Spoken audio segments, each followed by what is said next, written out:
We all think we understand hydration. You feel thirsty, you drink water. That's it, right?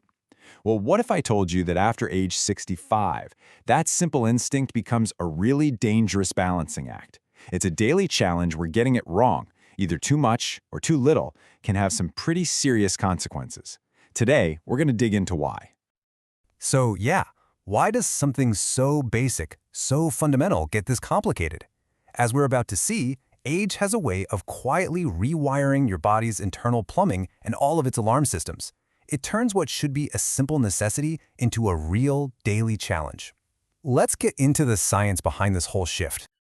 Okay, at the very heart of this problem is a concept called homeostatic inelasticity.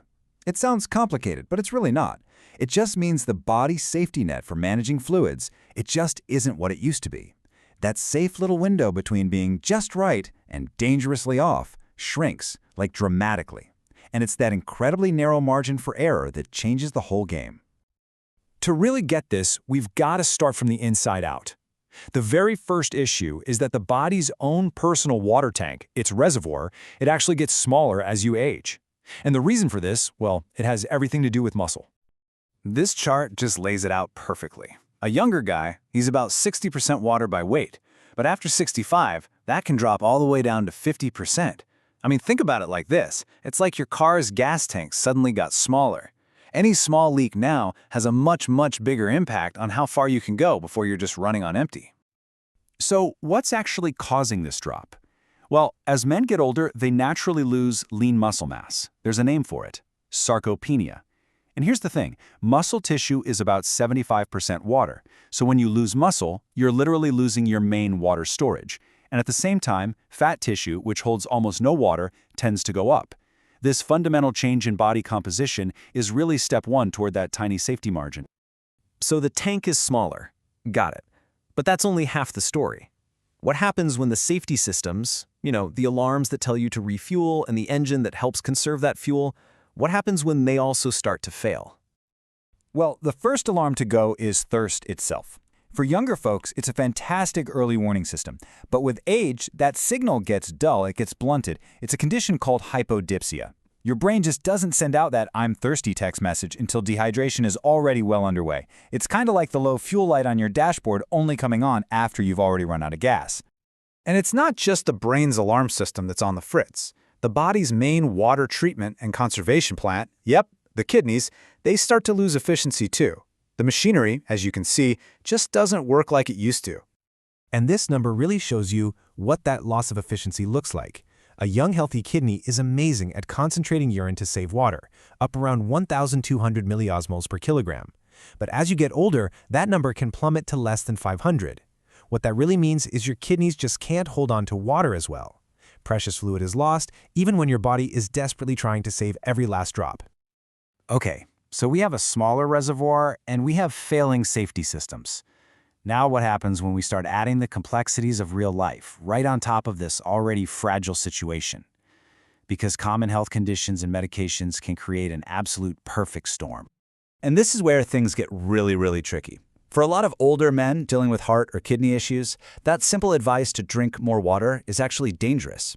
The goal completely flips from just hydration to maintaining a perfect fluid balance. They call it euvolemia, because for them, too much water can put a life-threatening strain on their system.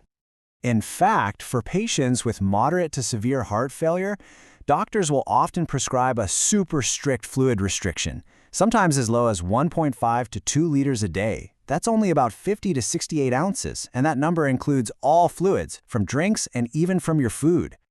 Then you throw medications into the mix, and it's like this chemical tug-of-war. A common blood pressure pill might make you lose way too much sodium. An antidepressant might do the exact opposite and make you hold on to too much water. And even a simple pain reliever, like ibuprofen, can throw a wrench in the works and mess with how your kidneys handle fluid. And finally, there's the human element, right? The behavioral part. For men dealing with something like an enlarged prostate, having to get up multiple times a night leads to a very conscious choice: defensive dehydration. They'll purposely drink less in the afternoon and evening just to get a better night's sleep. But the side effect is they can end up chronically dehydrated during the day. Okay, so the problem is clearly complex. I get it. But the good news is we can totally manage it with a smarter, evidence-based approach. It's really time to move beyond the old myths and get practical. So let's start by just blowing up the biggest myth out there. That old 8 glasses a day rule? It's simple, yeah, but for older men, it's often just plain inaccurate and not nearly enough. We need to be way more precise. So what's the real number we're aiming for? Well, according to the National Academies, the target for men is about 3.7 liters. That's roughly 15.5 cups per day. But, and this is the crucial part, that's your total fluid intake, and it's not just from what you drink. See, about 20% of that total actually comes from the food we eat, so think watermelon, cucumbers, a bowl of soup. The other 80%, which comes out to about 12 or 13 cups, that's what needs to come from beverages. This is a much more specific target to aim for, right? Now here's something that's absolutely fascinating. Not all beverages hydrate you equally. There's research on something called the Beverage Hydration Index, and it shows that some drinks are actually held onto by the body for longer than plain water. This means that your morning glass of milk, with all its protein and electrolytes, might actually be a better hydrator for you than a glass of water. How cool is that? So, how do we put all of this great information into practice? Well, since we know the body's internal signals are pretty unreliable, we have to create a proactive plan.